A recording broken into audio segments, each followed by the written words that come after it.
In this video, you'll see just how easy it is to install our antimicrobial protected film. Be sure to start with a clean, dry surface.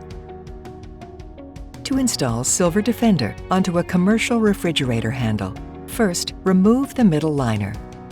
Next, align the exposed film with the handle and adhere. Remove the liner from the left and adhere.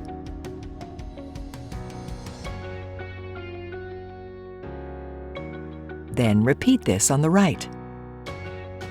Be sure to press the film hard against the surface to activate a long-lasting bond. You've just installed an antimicrobial protected film that lasts up to 90 days.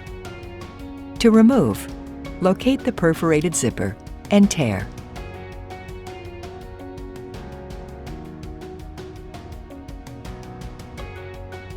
Now peel away the remaining film and dispose.